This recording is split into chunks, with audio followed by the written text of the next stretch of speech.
I'm speaking in such illustrious company کہ پہلا سوال تو یہی ہوتا ہے کہ میں یہاں کیا کر رہی ہوں.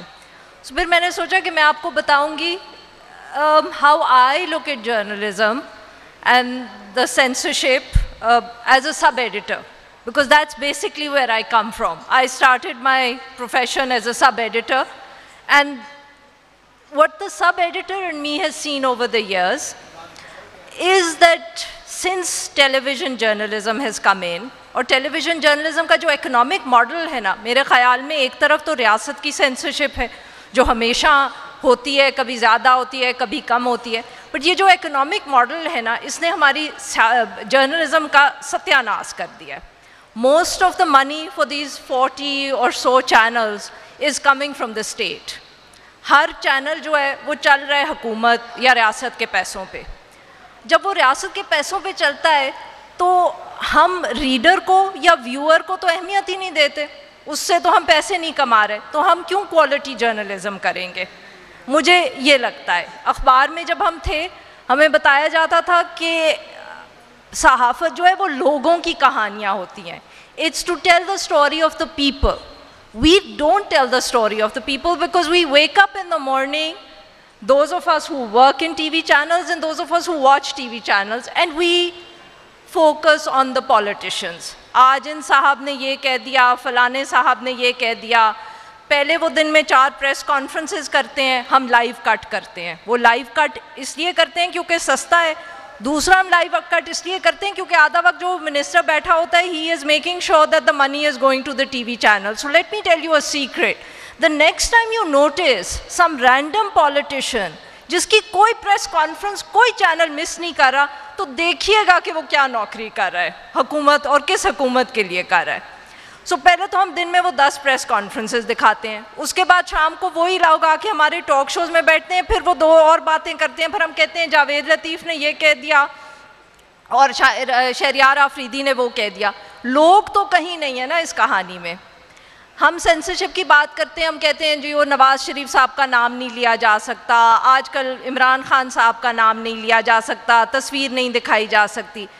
But let me tell you کون سی ایسی آرگنائزیشن ہے جس کا نام کبھی نہیں لیا جا سکتا, کس کو ہم کبھی نہیں ڈسکس کرتے, وہ ہے پی ٹی ایم.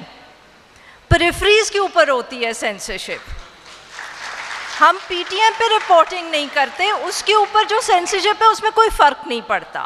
ہم اپنے جو بلوچ دوست ہیں یا سٹیزنز ہیں, ہم ان کی بات سب سے کم کرتے ہیں کیونکہ ادھر ہے سینسرشپ. باقی جو ہے نا یہ ایلیٹ کی لڑائی, اس میں کبھی کوئی اوپر ہوتا ہے کبھی کوئی نیچے ہوتا ہے, اس میں تبدیلی آتی رہتی ہے. But the larger point here is still کہ resistance اب ہمارے میڈیا سے بالکل نہیں ہو رہی. ہم سارا دن یہ لائیو کٹس اور سیاستدانوں کی کہانیوں میں وقت ضائع کرتے ہیں. کوئی آپ یاد کریں کہ پچھلی دفعہ کوئی سینسرشپ اگر ہوئی ہو تو کسی ایز اے میڈیا انڈسٹری کہیں سے کوئی آواز اٹھی ہو, کوئی resistance I who because of that larger economic model.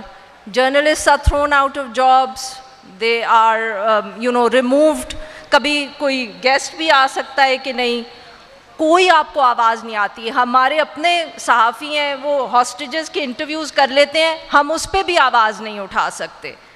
Resistance اگر کہیں رہ گئی ہے تو وہ مجھے لگتا ہے سوشل میڈیا پہ رہ گئی ہے. یہ بھی ہماری ناکامی ہے, ہماری مین اسٹریم پریس کی ناکامی ہے. اب وہاں آپ دیکھیں کہ ابھی حامد میر صاحب بھی جو تھے وہ بات کر کے گئے ارشد شریف کی. Arshad Sharif, when he was killed, he was out of a job, he was doing a vlog. When Matiullah Jan was picked up, you were also doing a vlog. When Asad Tur was arrested, he was also doing a vlog. نوکری T V کی ہو اخبار کی ہو, وہاں کوئی خطرہ نہیں ہے. خطرہ جو ہے نا ان لون رینجرز سے ہے. اور یہاں اب آپ کو جو نئی ڈیبیٹ سننے کو ملتی ہے وہ یہ ہوتی ہے یہ صحافی نہیں ہے, یہ تو وی لاگرز ہیں, ان کے اوپر کوئی انسٹیٹیوشنل ایڈیٹوریل چیک نہیں ہے. دیکھیں ٹیکنالوجی تبدیل ہو رہی ہے, ہماری ریاست یہ بات نہیں سمجھ رہی. The times will change. You cannot hold time back, you cannot hold technology back. These people will provide the voice that needs to be there. اور یہ جو گفتگو ہو رہی ہے نا کہ یہ صحافی نہیں ہے, یہاں ایڈیٹوریل کنٹرول نہیں ہے, یہ جو گفتگو کرتے ہیں یہ جرنلسٹ کی نہیں ہے, these are just, how shall I put it, these are just ways to sort of sidestep the larger issue, which is that we are not doing our job as an industry, and there are just lone voices here and there that perhaps are making the authorities uncomfortable.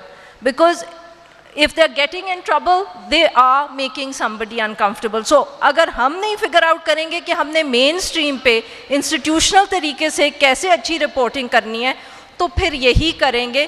مگر ان کو بھی روکنے کا طریقہ یہ نہیں ہے کہ آپ ان کو کرمنلائز کر دیں, ان کے ایکشنز کو, FIRs, arrests, PICA laws, this is not the way to go. We have to figure out a better way. Perhaps Owen Bennett-Jones has his own complaints of the way the Western press is handling things, but our complaint right now is that we would rather be attacked through, the defamation laws than being called criminals. Thank you very much, Arfa Noor. Now